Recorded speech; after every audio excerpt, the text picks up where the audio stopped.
Okay, is it possible that part of the strategy for bringing about a substantial reduction in the population of the world could be a medical attack? Change the word medical, put the word biological. Biological. Yes, you're right. The Prophet said, alayhi salatu wasalam, the Arabs are going to be wiped out by plague. Long ago they used the word plague. Now we use the word epidemics. Epidemics. Like swine flu virus, like, is it H1V1 it's called? Am I correct? H1N1. Huh? H1N1. H1N1? But whatever it is. These are AIDS, these are viruses. Some of them manufactured in laboratories. He said the Arabs are going to be wiped out by plague. That destruction of the Arabs is coming. It has not come as yet. The world is going to see biological warfare being waged to effect a substantial reduction in the population of the Arab world. He said that at that time, when plague attacks the Arabs, that neither plague nor Dajjal can enter Medina. I don't know. Check the booklet at the back. Medina returns to center stage. You'll get the hadith there. It is either Medina and Makkah or Medina alone. I can't remember now. And so once the biological warfare starts, you'll see Arabs flocking to Makkah and Medina in order to survive, not to die. Because the Arabs are going to die the way sheep die in a plague, said the Prophet ﷺ. Okay? Neither Dajjal nor plague can enter Makkah and Medina. And so if you're in Makkah and Medina, you'll survive. And if not, you're most likely going to die. At that time, Makkah and Medina are going to return to center stage in the world. Because Nabi Muhammad ﷺ said that this is going to happen, and look, it is happening now. So biological warfare is coming, and it's going to be spectacular, and it will validate the truth in Islam. Well, I did mention earlier that Dajjal said to Tamim ad-Dari that when I am released, I'll enter every town and every city. But he didn't mention kampung. He didn't mention villages. And so there is greater security, there are greater chances for survival. For example, from biological warfare that's coming. If you're living in the remote countryside, in small communities, the bigger the city, the less your chances of survival.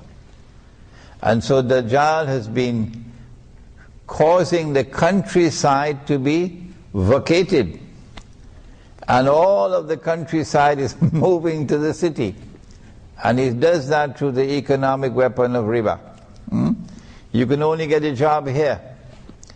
I met this man from Terengganu.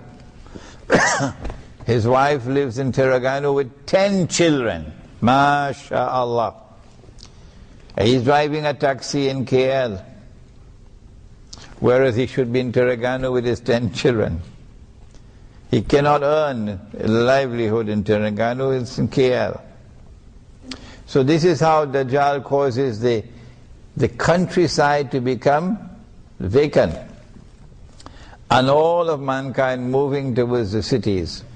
And today he has succeeded to such an extent that we have what is called the mega cities. 20 million people in a city. Dajjal is rubbing his hands in happiness and glee, because it's easier for him to control you. It is easier for him to brainwash you.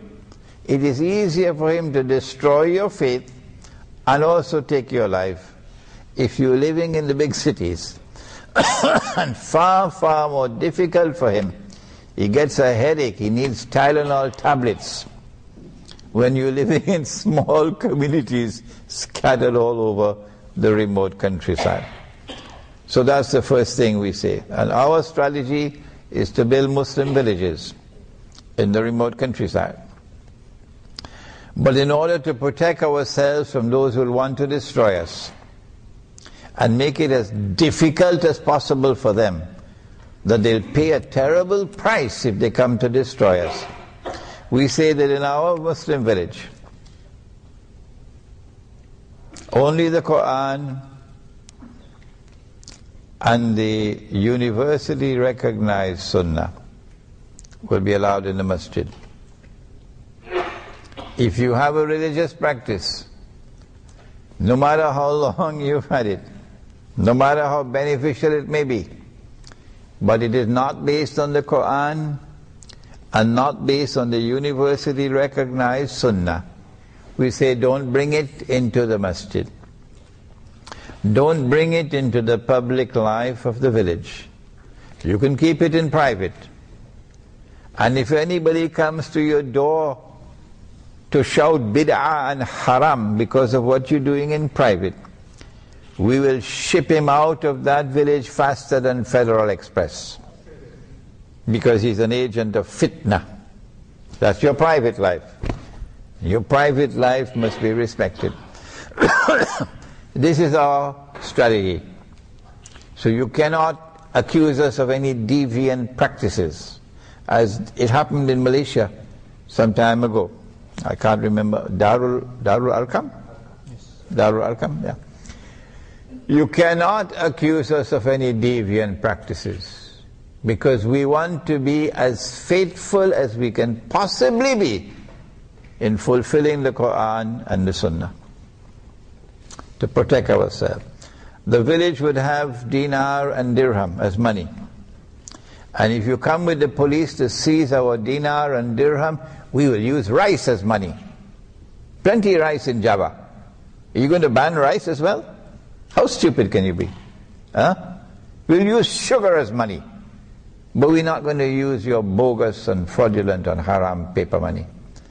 Nor can you get us to use electronic money, because we are outside of electronic range. In the perfect Islamic village, you can't use a cell phone, because you want to be outside of your range, your cell phone range. And because we are outside of your cell phone range, the radiation from the cell towers won't reach us. So every woman looking for a husband who can give her a baby boy, will come to our village, because that's the only place you can find a husband who will give her a baby boy. All the rest of the men can give her only a baby girl. Why? Because the radiation has damaged the chromosomes. And so the male chromosomes are now too weak. And that's why the Prophet said, alayhi salatu wasalam, that in Akhiru Zaman, one man will have to maintain 50 women.